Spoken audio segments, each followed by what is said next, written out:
Hello and welcome to episode 260 of the Mark and Me podcast.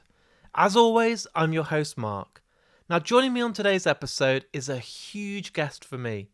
It's no secret that I've wanted this person on the podcast for a very long time. It's no secret, when I started Mark and Me, I had a list of names that I really wanted on this podcast. Some of them were absolute dream guests like Anthony Hopkins, Kevin Smith, Mads Mikkelsen, Neil Blomkamp, and they were all dreams, but something that I wanted to work towards. And after a few years, I luckily had ticked them all off, which was just amazing. But you know how much I love live music, and a band that have always blown me away have been Enter Shikari. I can't sit here and claim that I'm their biggest fan in the world, that have listened to them for the whole duration of nearly 20 years, because I haven't. But recently I've really got into them. I was lucky enough to see them last year at the Leeds Festival, and they blew every other band completely off the stage. Their performance, the light show, the production, the sound, everything. It was just incredible, and I've been a massive fan since. I'm really excited to announce that on today's episode, I'm joined by the frontman of Enter Shikari, the absolute genius that is Rou Reynolds. Rou, for me, is someone that I've wanted because I actually think he is a genius. He's one of the best writers out there. If you're lucky enough, go and check out his books. They're just incredible. He's an amazing songwriter, an unbelievable producer, a superb frontman, and just an all-round nice guy. At Leeds, I was lucky enough to meet him backstage, and I didn't want to be that fanboy that was like, please come on the podcast, but I asked him and he said, yep, that sounds good, drop me an email. And here we are, nearly 8 months later. Rou's here, and this interview is superb, and it'll be coming up in just a couple of moments' time. But before we get to it, let's just touch base and talk about my last episode. It only came out a couple of days ago, and it's again by an amazing guitarist from an amazing band, Mark Holcomb from the awesome Periphery. This band are really blowing up. They're getting some incredible reviews for their new album. Their live stage show is again unbelievable, and it was an absolute pleasure to have Mark on Mark and Me. The response was incredible. I've seen some awesome comments, some amazing feedback on Twitter, Facebook and Instagram, and it's so good to see that you've all enjoyed the interview just as much as me. But today it's all about Enter Shikari. On this interview, we get to talk about all the history of Rou, his songwriting, his influences, how he's kept Enter Shikari so fresh for almost 20 years, and we get to talk all about their brand new album, A Kiss for the Whole World. That's out in April, and trust me, it's unbelievable. But before we get to that interview, and we're almost there, let's give a massive shout out and thank you to the sponsor of this podcast, Richer Sounds. Because of those guys, they allow me to host this podcast each and every week, go out there and record more interviews for you guys at home. So if you're in the market right now for a new TV, a home cinema surround sound system, a Sonos, or something great just to improve your life, go to richersounds.com, check out their amazing range of home entertainment, and honestly, you will not be let down. So I think all that's left to do now, and I'm so excited for this, is to get to the interview with me and Rou Reynolds. So here's me and Rou talking all things Enter Shikari. Please set me on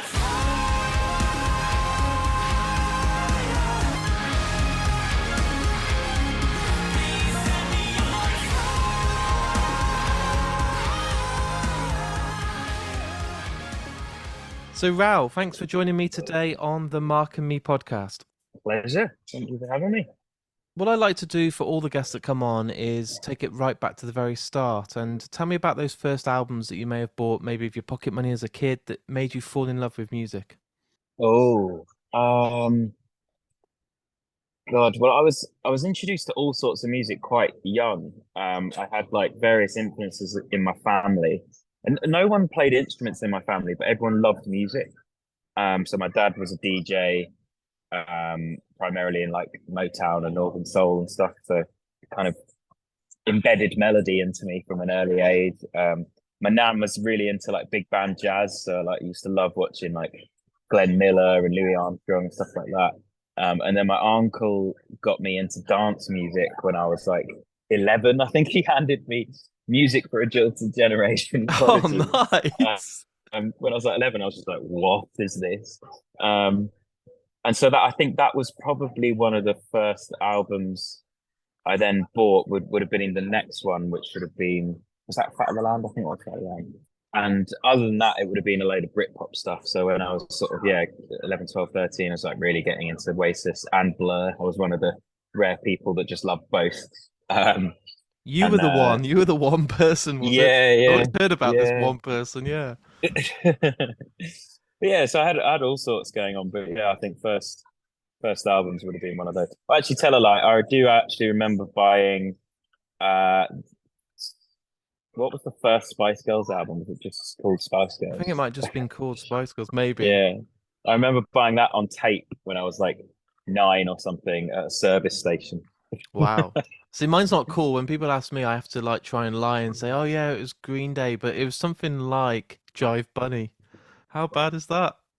I don't even know who that is. That's because I'm Jive older. Bunny. That's what it's around the Right. same days as sort of Two Unlimited and Hadaway and Oh, stuff like okay. that. So Right. it's Oh, nice. it's embarrassing you haven't even heard of it. But it all changes, doesn't it, when you go and see a band live, and those first gigs that always kind of stick with you when your rib cage kind of shakes and you get those hairs on your neck sticking up. And luckily, one of my first was Green Day, so it was a really intimate venue for, I think, just after Dookie. So, have you got a cool gig that you first went to, or do you try and twist it a bit because it isn't quite as cool as you'd hope? Well, I was quite lucky that I had a really thriving local scene. So the first like gigs that I went to are probably like local ones. But like I do remember the first big, like going into central London to see an actual like proper show was oh no, it wasn't even London, was it? Where it was might have been Finsbury. It was either Finsbury Park or in London, or it wasn't Nebworth, but anyway, one of the big like Oasis shows. And that just blew my mind, just the size of it, the scope of the whole thing, big outdoor concert. That kind of blew me away. But yeah, other than that, it was just like local bands, hardcore punk, ska back in those days. And just getting involved in the local scene. I was at some of those Oasis shows, stuff like Main Road and I think it's Finsbury Park in London, and I still haven't matched it. I've gone to see some incredible acts. I've gone to see, Rage Against the Machine, Pearl Jam, but nothing has topped that atmosphere. And it was just electric. And as much as incredible bands are touring, and I get to see some incredible shows, maybe it was the age, maybe it was the world was different, but something was so special about seeing Oasis just fill an arena or a stadium. And I don't know, just the moment they came on, it didn't matter. Everyone was just as one singing along to like the biggest karaoke ever. It was incredible. My main memory from it is somewhat more lowbrow. I remember this guy coming up to me and my mates, and just this was in the thick of it, like squashed in like penguins somewhere near, not the front, but like right in there. And he goes, lads, gather round. He basically just got his knob out and just started pissing into a paper cup. Fucking hell. And he wanted us to be his sort of, I don't know, like shower curtain. screen. Yeah. I was Fucking like, oh, hell. okay. Well, that doesn't really go as my kind of. I'm like, wow, it's the best gigs ever, and you just had to watch a guy piss in a cup. Yeah. Did it get better than that? Surely after that, it was okay. There wasn't any more instances. Bloody hell. No, yeah, it was an amazing show. I think especially I think I was like 15, no, I'm probably 14 then. It was just it blew me away. Just the majesty of it all, which feels like a weird word to describe an Oasis concert with, but like for me, like going in without ever having been to a show with more than like 150 people it was just like, oh my god, this is gigantic. And then obviously you guys have been going since 1999. It just seems so fucking long ago when I say like the late 90s. Is that when you kind of started performing? Christ. Yeah, that would have been Hybrid, which was just the three of us, so without Rory, our guitarist. When we were kind of probably about the same time that Oasis showed, to be honest. Yeah, we were I was also into like Muse and Radiohead and more kind of experimental and progressive stuff, and that was the kind of music we were making back then as Hybrid. But Enter Shikari started in 2003, somewhere in 2003. isn't it crazy that it's like 20 years ago? I mean, Yeah, it just blows yeah, my yeah. mind. And I've had on bands recently like Feeder and Everclear and Incubus, and something that I always find really interesting is how you keep going for 20 years, 20 years on, and still have the hunger. And I know you've had an addition to the band after a few years, but you are still hungrier than you've ever been. You're still ambitious. You're still writing music. You're still touring as much as you can. You're headlining festivals. What actually is it that makes you every day just want to keep doing it instead of going, oh, I've had enough now? Um, well, oh, I'll start with the negative. Like, don't get me wrong, there's definitely those points where you're like, oh man, I'm done. Like it hasn't happened for a while, but there were points midway through like a 8-week American tour, and it's a slog out there. We're nowhere near as big in America as we are kind of elsewhere. And it's, you're playing small venues with often pretty difficult facilities. You're not showering, you're not getting a good night's sleep because you're crammed into this tiny, they call the bandwagon out there. So you don't get a sleeper bus really. It's difficult. And there's those points where you're just missing home and you're just, oh, why are we doing this? We've said many times that we might like just sack America off, but then we always go back because the people that come to the shows are just so passionate. And even though it's like nowhere near as big and like we certainly don't really make any money out there, it's just there's an enthusiasm and an energy that keeps drawing us back. Um, but yeah, I suppose more in general, like I couldn't imagine myself doing anything different. I have such an urge, like writing music is something that gives me a thrill that is in parallel with playing live. People often talk about the thrill of playing live, but writing music for me is just, oh, I mean, waking up in the morning with an idea and being able, having the freedom, I guess, first of all, to just develop that idea is just so exciting. And I suppose with a band like us, because we have quite a broad, um, we cover quite a broad amount of the musical spectrum in our music. Therefore, there's the added thrill of just like experimentation. It's not like I'm just going through the motions. Oh, let's make another song. It's this kind of structure. It has this kind of instrumentation. Like we're all over the place, so it's always fascinating. So the creative urge, I think, only grows. And then the urge to want to play that music live and connect with people over the music, that only grows as well. I haven't my my sort of impetus, my aim really hasn't changed from the band. Like, because I'm quite sort of I'm an introvert. I'm not brilliant at like social interaction. So music for me is just like a way of communicating with the world, and that's still the same. So as human beings, we need to communicate. We thrive off like connecting with other human beings. So the music for me is just like a must.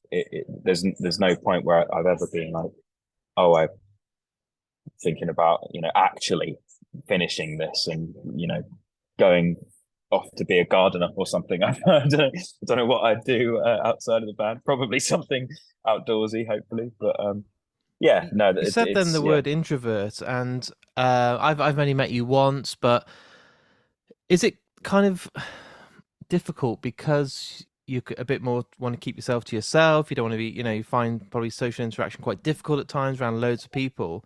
But then the moment you're given a microphone and you go on stage, are you then taking a mask off or putting a mask on, knowing that you then can stand up in front of a room full of thousands of people, take your shirt off, dance, party, get up on the Yeah, yeah. speakers? And is that the real you that then you've had to hide from, or are you putting that on because you've given the microphone? I mean, this is something I've thought about a lot, sort of even in like my therapy sessions we've delved into this. I think it's all me. I think, it's something that I've always thought about, and there's actually a lot of this kind of topic on our new album, a lot of soul searching, a lot of who am I? Who is the real me? And I think most people don't really know. And I've sort of come to terms with that. Like, I don't really know who I am. It doesn't really matter. All I can do is work towards who I want to be more, or work towards the things that I don't like about myself. Correcting those or whatever. That's all we can do. We're sort of fluid beings. We're just constantly either progressing or regressing. And that's all that there is, I think. For me, the social anxiety thing is interesting because it usually comes down to if there is a known role in a social situation, then I will be fine. So like on stage, I know what my role is. It's rehearsed. It's I'm confident in it. I know what I'm doing. I've got the guys with me. We've got our whole crew. It's fine.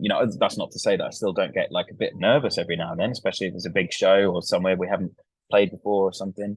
But I know what I'm doing. Now in a social interaction, say if I'm at a party or something, I then don't know what my role is. I don't know who I am in that situation. So it becomes a lot more difficult and my brain's working 4 times as hard, just working out, oh, should I have said that? Oh, should I have done that interaction? Or, all the It's frightening because you're it's like my brain's talking to me on Zoom right now, and I'm like, God, this is too close to home. Like it's the unknown, isn't it? And if you're going to a party, all the different dynamics of different people and strangers and people you do know, and it's trying to adapt and kind of be somebody for everybody instead of just trying to just be myself. And that's fucking yeah, hard yeah. work. That's tiring and exhausting.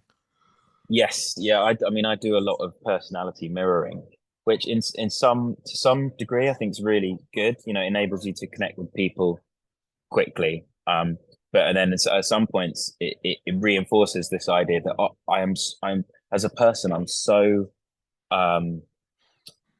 elastic. I like, so which part of that is me, and it takes me a while to come to terms with the fact that it's all me. It's all, I feel natural in all those like roles and all those kind of ways of acting.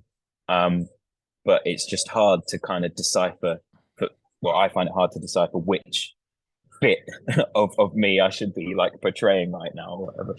I know this is getting quite deep for this early in the morning, but it's good, and I love this sort of stuff, and it goes off kind of where I was expecting the conversation to go. But is it sometimes difficult to remember or to try and stop in the moment and then say, this is actually me, because you're trying to kind of people please people and match and mirror everyone around you? So, for example, I went to a house party the other day. It sounds like a house party, fucking hell.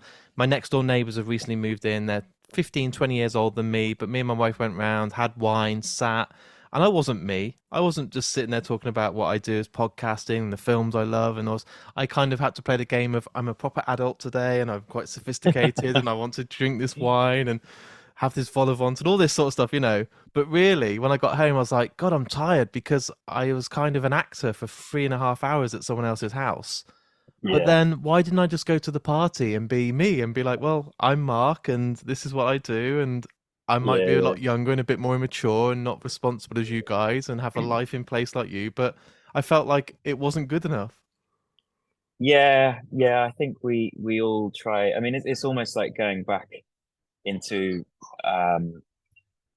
like evolutionary theory and like what we do to try and fit in. Like we have to feel like part of the group. So if we're in this new group that's slightly different from us, we may feel that pressure to act as much like them as possible, because it's like an evolutionary survival mechanism to be in the group and feel solid and not be banished into the savannas in Africa where we're going to be eaten by a saber-toothed tiger or whatever. Like it's a deep thing within us to want to feel connected to people, and therefore, yeah, we often change ourselves. But I think like most people, I mean, I know that I love it when someone is just like really this sounds really trite or cliche, but really like different, or like like or say something that's like, oh, I didn't expect someone to say that in this conversation or in this situation, or like it puts everyone at ease. I think it's like it's okay if you're a bit different, you're still accepted. It's like it's a thing that hopefully society's getting better at, I think.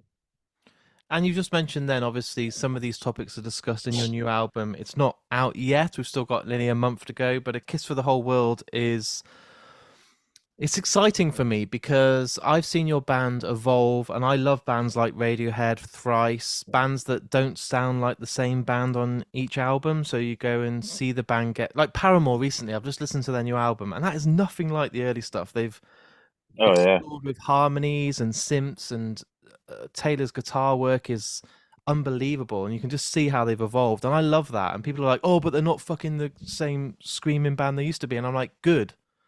But that's what Mm. I've got a massive respect for you guys because you've evolved. You've probably bought new equipment, tried new synthesizers, tried new electric stuff, took all those influences.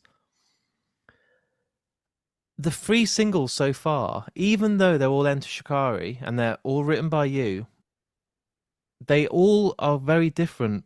But as soon as I hear it, I know it's Enter Shikari, if that makes sense. I know I'm probably sounding like a madman, but they're very different. All three songs could be a different band, but I instantly know they will enter Shikari. Mm. And I find it incredible that your album, I have no idea what to expect from the three singles. And you must be really excited for the world to hear even more tracks off the back of how successful these three singles have gone. Yeah, I can't wait. It's always such a frustration when you finish an album and you know you've got like 3, 4, 5, 6 months maybe to wait until release. It's like, I just want to get everyone's reaction. I want to see how what people connect with most and stuff. Yeah, it's incredible. But I think it's just something now that just something that's always come natural with us really to have like music that's so varied, but hopefully always sounds like us. I suppose like just having our voices. There's only so much you can do with our voices. We can convey different emotions, we can use different instrumentation, but if it's got my voice, if it's got Chris's voice, it it should hopefully still feel like it's coming from the same place. But that, it's something that life is incredibly varied and we experience different emotions, constantly. And if you think about, for instance, the last few years of what we've all experienced, it's been madness. And so we try and cram as much of life into our music as possible. And that means you need a palette that's incredibly varied. You need real tones and colors that you can play with. And so that's something that we like to do because it just feels, otherwise I wouldn't be portraying life, and that would just feel like a dereliction of duty to like not include the whole of life in our music. Um, yeah, like I think Ernest Hemingway said it best that I'm intoxicated by the romance of the unusual. Oh, That I think beautiful. that's what keeps us going, just like finding different ways to portray and convey emotions and experiences. I think one of the things, and I've noticed this from reading your books, and I really hope you're working on a new book in the background for this. I hope there's a piece of work that I'll get eventually that will tell me more about the making of this album and stuff, because your writing genuinely is genius, and the way you tackle politics and music in the right balance, and I mean that with full respect, because some bands are just forcing politics down your throat too much, and you're like, I can't be doing with this because I just want to go to the gig and enjoy it, or I need to. I understand you've got a message to get out there and you've got a platform, but you get it right. You are so, what's the word? Thorough in what you're trying to say, and you've got a message to get out there. But the world is a fucking shithole at the moment, isn't it? Let's just completely not try and sugarcoat it. I can't remember a time in my life, and I know obviously back in a lot longer before me and my parents' world, and when the war was on, it was a lot different, but it's just gloom. I don't want to put the news on at the moment because it's just the most horrendous time.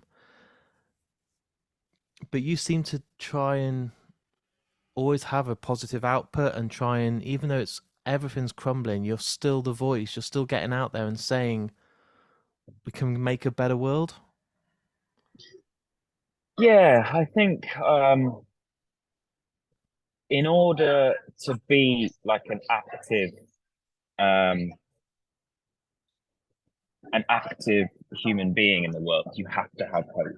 Like if you have no hope, then it makes no sense to be active, to be an activist. Um, you just become a nihilist and stop caring. If you don't think there's anything that you can do or anyone can do in the wider world, then you become a non-entity almost, and that's the worst. Like nihilism is the worst thing because it just takes you out of the game, and people think that makes you sort of independent or like off grid or something, or you're not having an influence. But all it's doing is supporting the current power structures. That's all it's doing. And so that's for me like the main thing to avoid. So I want my music to be something that activates people. I obviously want to offer like some sense of comfort and some sense of escape, but I don't want that to be translated as something that like switches your brain off. Just sends you to sleep, doesn't make you think.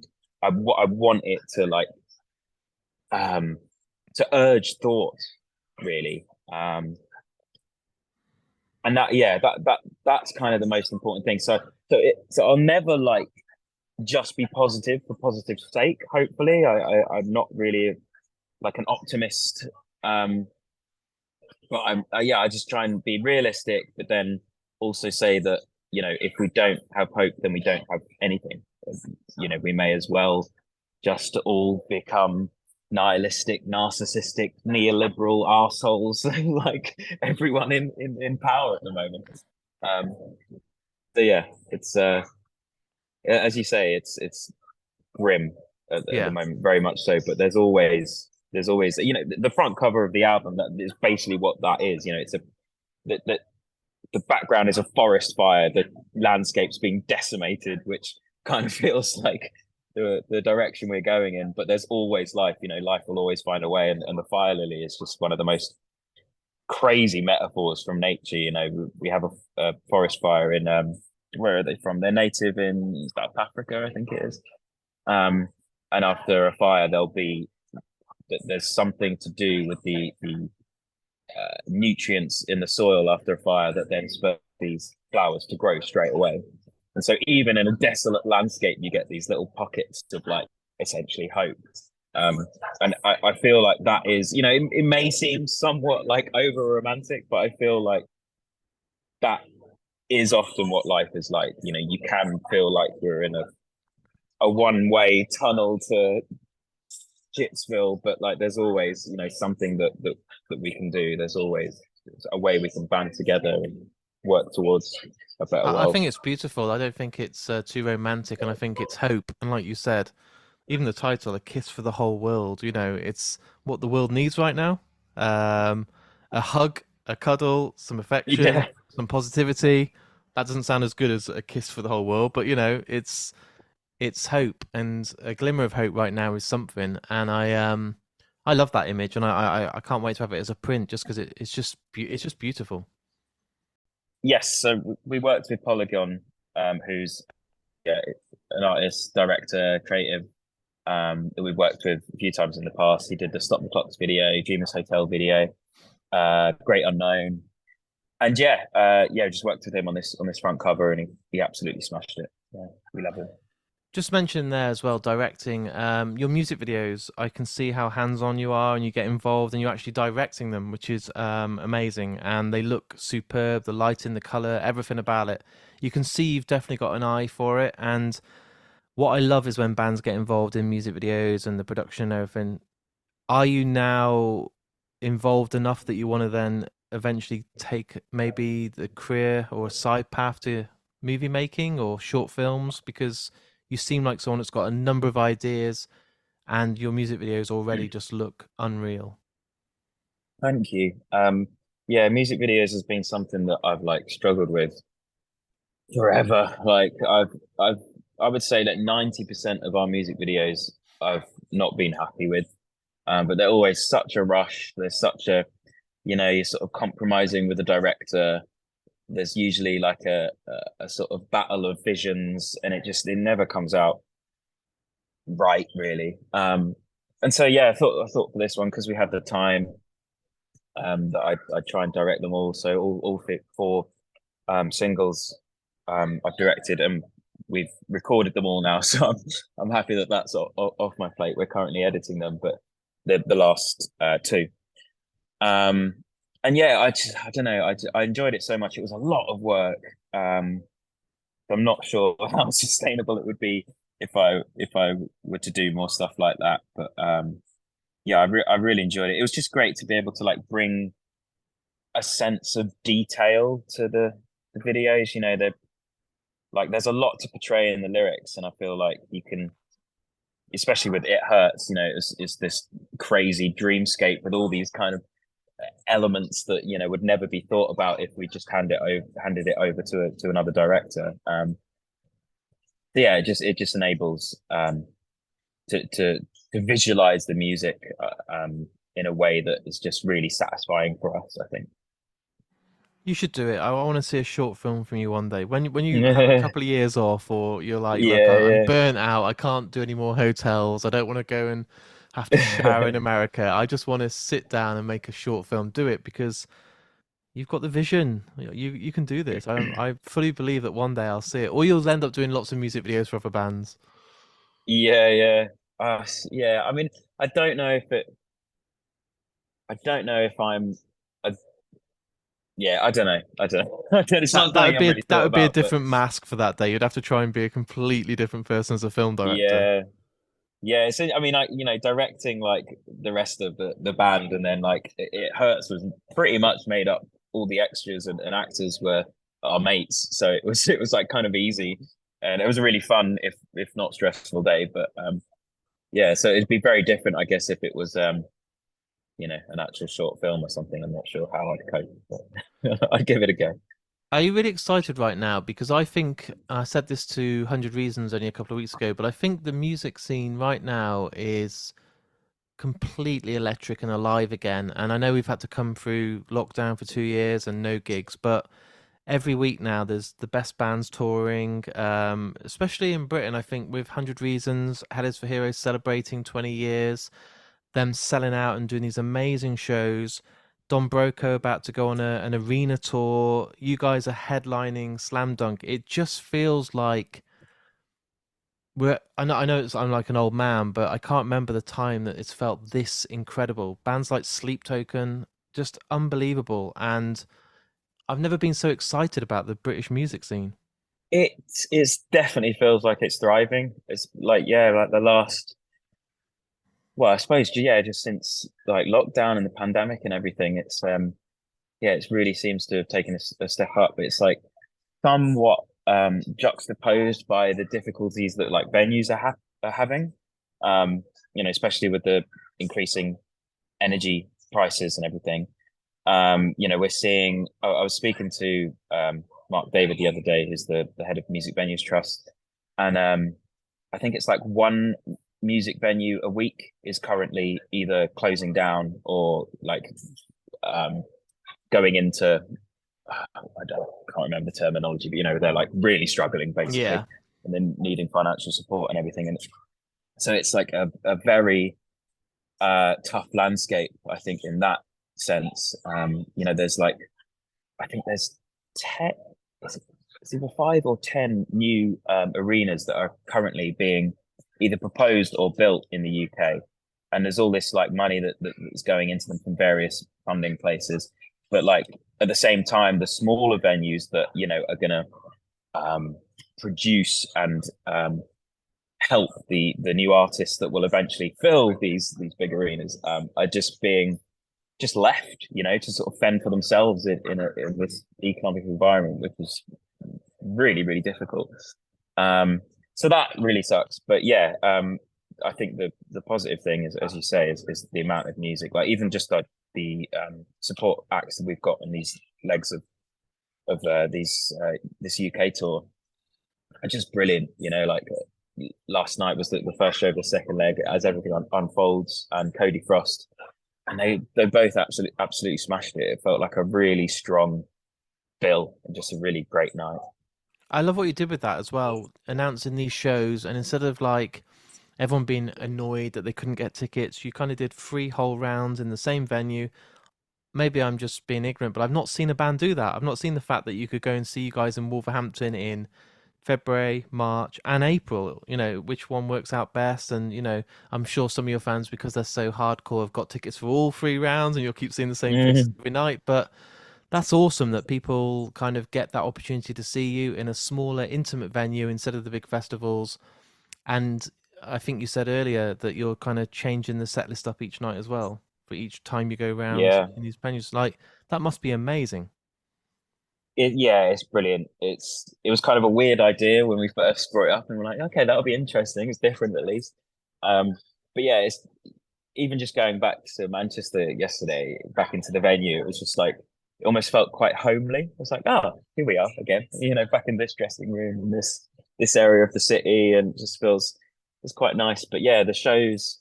It'll just be interesting to see how they change and how they progress. Like the set lists are about maybe 50% different each time, which has been a lot of work, but I think it'll be worth it. Um, and yeah, it'll just be like we're not really like planning much that's different other than the set list, but like I think a lot of those things just happen in the moment. The show becomes different in some way. And what about incorporating the new songs? Because when a band haven't quite released their new album yet, you've got the singles, which obviously everyone loves.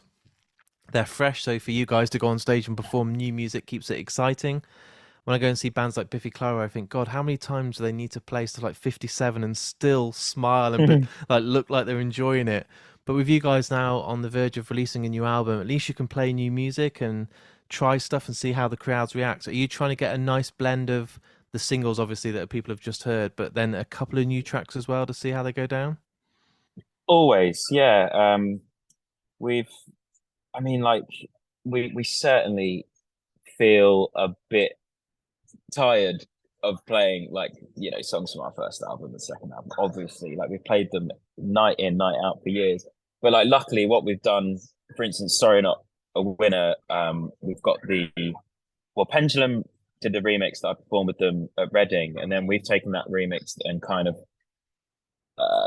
progressed it even further. And that's what we're playing. We sort of play half of the original and then we go into the remix. So things like that keep it really fresh and exciting for us and hopefully the audience. But yeah, then we're playing all three singles, which is like last night, It Hurts and Please Set Me on Fire, the first two singles, they just feel like part of the set now. Like the crowd sings along just as loud to those as they do the oldest of tracks. So it's amazing how they've kind of gone down and been accepted. And yeah, Bloodshot obviously we played after a few days of being released, which is kind of the treat really after Nothing Is True, the last album we released at the start of lockdown, and then didn't get to play the music until a year and a half later. This is like, yeah, the complete opposite from that, and it's amazing. And in the summer, I can't wait. I was there last year, and it's one of my favorites. But to headline Slam Dunk is awesome. And as soon as I saw your name up there with bands like Billy Talent and The Offspring and stuff, that's a great festival. But are you excited? Are you nervous? Are you kind of still, like you said earlier, you know what you got to do. You rehearse. You've got a job to do. The band's structured. They're all great, but there must still be that feeling of like, like we're going on after Yeah, all these legends. Like, yeah. I think as long as we get we've pretty much nailed the set list now, and we're doing lots of production meetings at the moment. We've got like some big production ideas. So I think as once the show feels solid, then I'll be confident. But yeah, at the moment it's like, okay, like there's lots of like loose ends we need to tie together to make it all work. But it's gonna be the most um ambitious. yeah, I think that's I'm just like going through like all the other kind of headline festival things we've done or like big headline shows, and yeah, this definitely feels the most ambitious.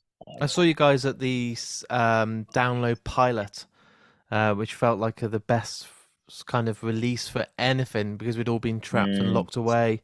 And I thought, God, I really hope I get to see you headline another festival soon because at that point you never knew if festivals were going to come and be a thing again. It was fucking yeah, terrifying. So to see your name on that poster was unreal. And you're going to be a busy boy. You've got a lot coming up. You've got obviously loads of tours, loads more shows. I'm sure you're going to be announcing even more shows down the line after this UK tour and Europe and America. And yeah. my It's lord, it gets a bit mad, but I think that's what we missed from the last album release. So we are looking forward to it, as mad as it's going to be. As I've got you now, is there another book in the works? Are you sitting and putting pen to paper? I'm sure you're always creating and writing and doing logbooks and notes and everything else. Yeah, I mean, we've talked about it. Like, I think basically with the last book, um, that took like a year of research and writing, and well, a year and a half, I think, in the end. But I think that kind of I said so much in that I don't think I'm going to do a similar. Certainly not for this album. I'm not going to do a similar thing. No. We may do some kind of more scrapbook type thing, just like little, not full on essays, not full on analysis of the state of the world and stuff like that, which was the last book. But yeah, I'm sure there'll be something. But yeah, haven't put pen to paper yet. I recommend if you've got time and you're on tour, Rick Rubin's new book. Oh, nice. Okay. It's very good. It's very positive. It's quite constructive, and it'll make you feel more positive about everything in life. And I've just literally finished reading it, so I recommend if you've got time and you're looking for something on tour. When I was reading it, I was thinking, I'm sure you'll love that because it's quite a lot like your last book, and it's from one of the absolute Jedis in recording and producing. Yeah. So Yeah, man. Yeah, he's brilliant. yeah. I like that he's like. I keep seeing him just like in going viral in like various like interviews and things he's saying and stuff. So I quite like his ascension. What I do on this podcast, and it's my final question for you today, and I ask it to everyone that's been on, and there's been nearly 260 episodes. The last piece of music that's played on the podcast is chosen by the guest. So I've tried to keep it original. So every single person that's come on, if it's Anthony Hopkins, Mads Mikkelsen, Kevin Smith, whoever it is, they've all chosen the last piece of music that's played.